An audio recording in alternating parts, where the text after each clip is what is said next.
Yo, what is up guys, and welcome to another Wild Rift video. And in today's video, I'm gonna be playing Thresh in the support role. And I want to make more of these types of videos as well, because if you look at the title, I tried Thresh, right?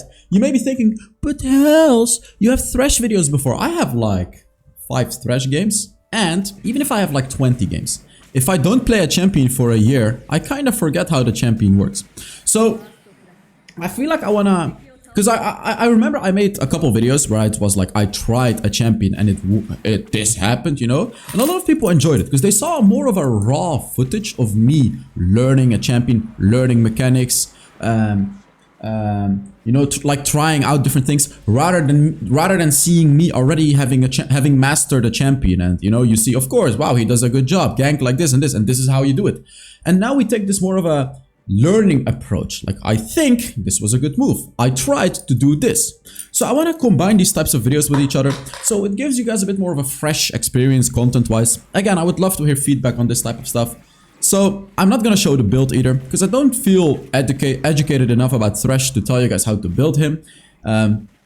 So I just want to show you this game. I just want to show you this game. See how it goes. And you guys, you know, for the Thresh mains, they can see how I played, give me feedback and stuff like that. For you newer players, you can see how I learn champions, you know, how I learn champions and get to higher ranks with them. So yeah, I feel like it's going to be quite interesting content. So I already got a kill this game.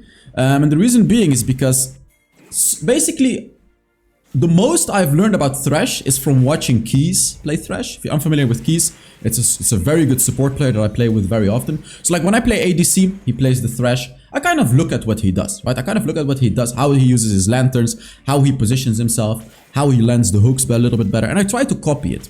And that would probably be my #1 advice on how you can learn champions. Just copy people. Simply by watching YouTube videos, watching streams, or, you know, I can try to promote my YouTube videos as much as I want, but you will learn the most if, for example, you have like you play ADC and you have a friend that's a very good Pyke. Do you think you're gonna learn more from watching my videos on how to play Pyke? Or are you gonna learn more from playing with your friend? Like right here, you see that little move? I learned that from Keys, from playing with him. So if you watch my videos, of course you're gonna learn a champion, right? Of course you're gonna learn mechanics, everything like that. But if you actually have a friend that plays a champion very, very well, you can learn a lot more by simply looking at what he's doing and also asking him for advice if you really want to. So if you truly want to learn a new role, let's say you play mid lane, you want to explore the jungle. I recommend you to actually play duo queue with a good jungler, right? Of course, watch content creators that are very good in jungle, watch the YouTube videos, etc, etc. Like right here, you see these little moves? I would never do that on Thresh. I would never hook someone like that. The only reason I'm doing it is because I saw Keys doing it. Of course, I'm not gonna do it well, of course, but that's how you learn. Because the first game, you're gonna fail a lot.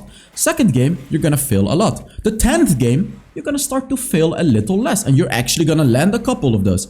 And then the 20th, 30th game, hey, wait a minute, you're starting to do flash hooks. You're starting to hit some crazy shots. You know what I mean? Like, that's how the learning process goes. That's my philosophy on how to learn a new champion in a game. And it works incredibly well for me. I mean, I'm not afraid to say that it works incredibly well for me. Because I have mastered almost every champion in this game. You can see it from my gameplay. So, like, I know the combos, I know everything on most champions. And how do I learn it? I learn it this way. Now, bear in mind, some champions will take a lot more time than the others. Garen, you can master Garen in 3 games. I'm not even kidding. Like, if you are a very good player, it will probably, I mean, even your first game on Garen, you can probably be good already. But now if you look at Fiora, that's not a first game champion. To this day, I remember my grind for the first Fiora video on my YouTube channel. I played like 70 games of Fiora. I even made a different account because I didn't want to int all of the games on my main account. That is why I made an account for Fiora and Akali. Like, I remember it to this day. I played like 120 games on that account. I believe like 70, 80, 90 games were Fiora and the rest was Akali. And I still suck at Akali. Like, you know, some champions are that hard. You know, if you talk about a Zed and everything like that, it's still gonna help you a lot when you have a teammate that plays them. You take a look at what they do, you try to recreate the moves. Another piece of advice I have for like very, very hard champions, Thresh, I mean, you could do the same with Thresh, is essentially learning the combos in practice mode. It may seem very basic, like, I can do the flash hook, you know what I mean? I can do that, it's not that hard, it's not hard. It's not hard to do. But landing it is a different story. I mean, right here, you see? Like, I actually gave a lantern to Baron VG. I saved his ass. I made a beautiful Thresh play right here. Again, learning all of this from seeing how Keys plays the champion. And, you know, makes me a better player as well on the champion. But on Thresh, for example, why would it be good to practice in practice mode? Even if you can hit the flash hook. So, you being able to do the flash hook doesn't mean you're gonna reliably land it almost always. Because it's different from the flash hook from Blitzcrank. It's different from the flash hook from Pyke. It's just a little bit different. And you can learn it in ranked, don't get me wrong. But like, would you rather lose 5 games by constantly wasting your flash and, you know, learning how it works? Or would you just do it in a practice mode for 5 minutes and then you're already gonna be, you know, ready. You're gonna know exactly where you need to flash for your hook to land on which spot. So like on certain champions, like Fiora as well. Oh, I have so much time with Fiora in practice. Like hours. You may be guessing, how the hell did I get so good at Fiora? Because my Fiora is hella clean. It doesn't come out of thin air. It doesn't come out of thin air. Like really it doesn't. It comes from practice. So like if you really, like if you see the pro players, they're so good at Lee Sin. You think they get good at Lee Sin like, you know, like that? Just poof. Out of the air? No, it takes practice. And Lee Sin is an even harder example because practicing Lee Sin combos is like, his combos aren't necessarily that hard.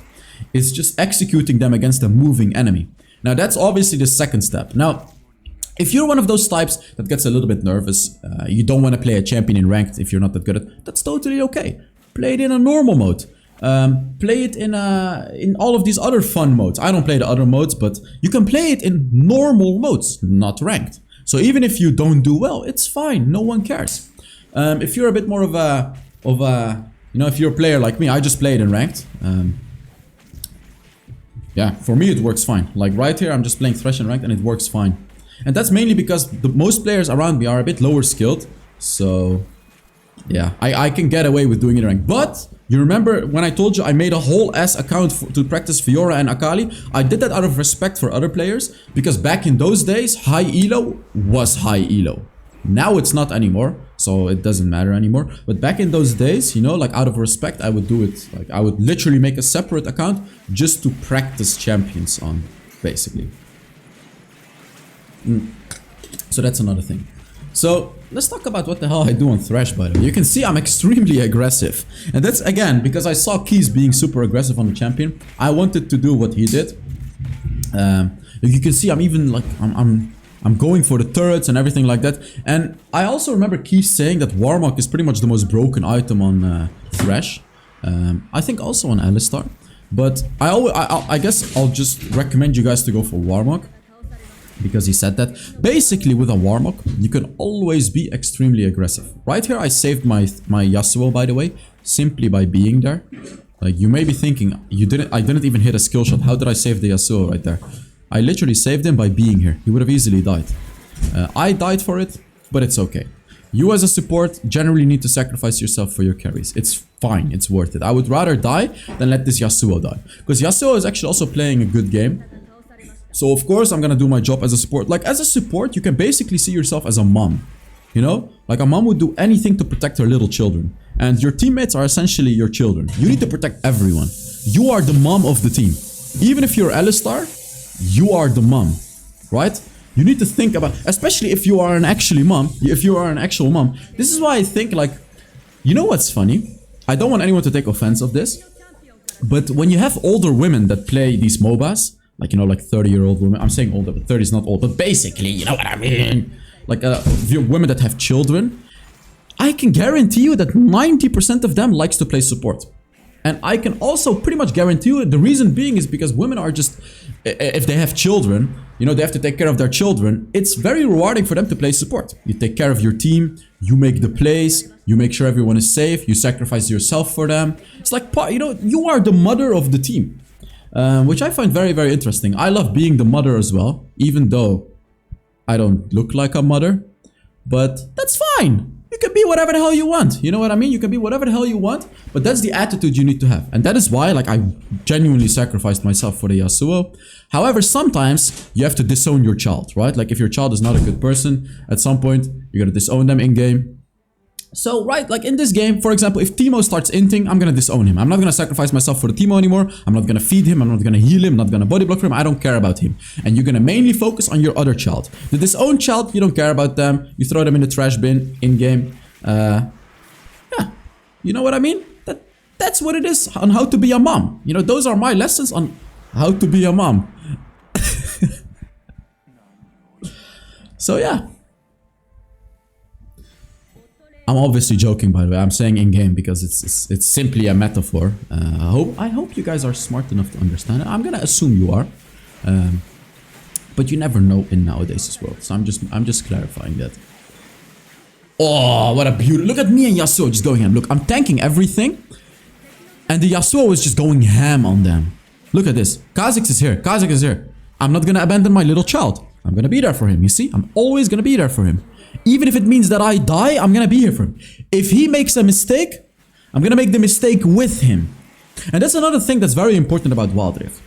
I say this very often. It's generally, I'm saying generally because not always, it's generally better to make a mistake together than to make the right play separately. Let me elaborate.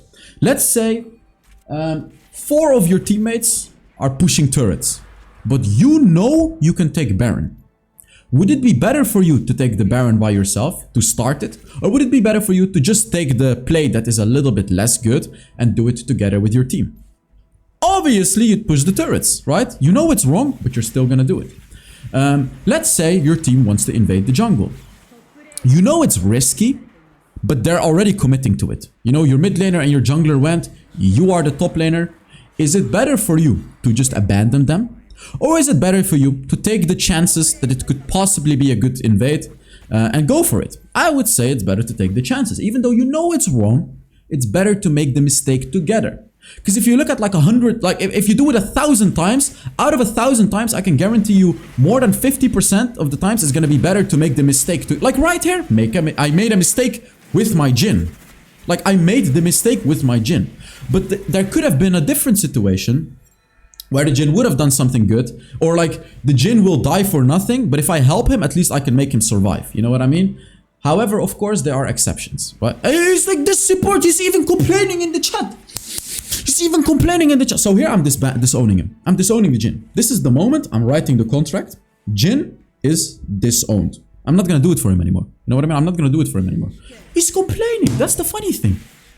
It's like, you do everything for them. You breastfeed them. You bring them to school. You teach them everything just for them to say, this support. Are you kidding me? Are you kidding me? No, but I don't want my example to be taken out of context, because obviously if you have a really dumb teammate that's constantly going in like an idiot, you don't follow them, right? I'm not saying you should always follow them. I'm saying a good player in your team can make mistakes, but it's better to make the mistakes together. Like right here, Baron got caught. I'm not gonna let him die for free. I'm gonna try to save him. I could have just ran away and let him die, but I am gonna try to save him. I'm engaging in his mistake because he's a good player in my team. Like he's a good player in my team. That would be why. Oh, look at this. Oh, I did die, but it was good. It was good. It was fine. Oh, come on, come on. No, come on, Jhin. But you see what I'm saying? You should like really like make the mistakes together. That's the moral of the story. Of course, you want to try to convince them to do the right thing first, right? I'm talking about the very extreme scenarios where your teammates don't like they just do it and they don't care about what you're saying. At the end of the day, it's still gonna be more beneficial in most situations to do the mistakes there. Like and I'm gonna give you another example. Let's say you're Amumu engaged, but you want to get your Randuin's Omen at home. Is it going to be better for you to go back, get your Randuin's Omen, which is the right play individually for you to do? Or is it going to be better to just go with the flow and go in, even though he didn't listen to you when you said, I need to go back? Of course, it's going to be better to go, of course, it's going to be better to go in. Those are the types of examples I'm talking about. I'm not saying if your Teemo suicides 1v5 that you need to follow him and do that as well, right? I'm just saying that when your teammates make mistakes, you have to think about it logically, of course. Because if it's like such a severe mistake that if you go in, you're simply gonna die for nothing, Obviously you don't go. I'm talking about this fine line in between where it's a mistake, but you can leverage the mistake to make it either a bit less of a mistake, or you can even turn it into a good play. That's when you want to engage in the fight or engage in whatever the hell your team is doing and help it. I'm really trying to make sure that you guys understand this concept I'm talking about, because I really feel a lot of comments that are going to be flooding in telling me, but hell, it's stupid to go in if my teammate goes in 1v9 and it doesn't make sense. Or, but hell, my teammate is doing Baron while the enemies have like vision on the Baron already and we're simply gonna, of course, then you're not gonna follow up. But another example, let's say your teammate is starting the Baron, but your teammate knows there is no vision. It is a very risky Baron, but you're gonna follow up with that. Because it's better to do it together rather than have your teammate take a lot of damage for free and you missing out on that Baron for nothing. Then it's gonna be better to just start the Baron. Because more often than not, you're gonna succeed in a play like that, which is suboptimal.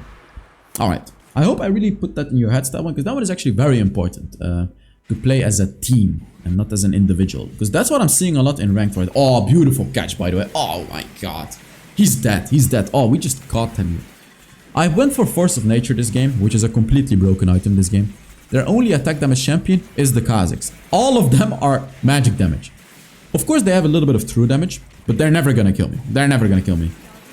Oh my god, I even hooked the Ahri. Like, actually, I'm playing pretty clean. Of course, I can be playing a whole lot better. But like, I'm playing a clean Thresh, considering I never play Thresh, and they actually have effed. They actually have effed. So let's take a look at how much damage I did and everything like that. This video was actually more about me teaching you guys how to make mistakes, make calculated mistakes rather than Thresh. Because I don't want to teach you how to play Thresh if I don't even know how to play Thresh. You know what I mean? So this is a bit of an experimental video. I'm really curious what you guys think about something like this. Yasuo was the deserved MVP. He did a very, very good job this game. So let's take a look. I probably tanked a whole lot of damage. Let's see. 23.6 thousand damage. That's quite a lot of damage. So thank you all so much for watching. I really hope you enjoyed this video. And I will see you all in the next Wild Rift video. Bye-bye.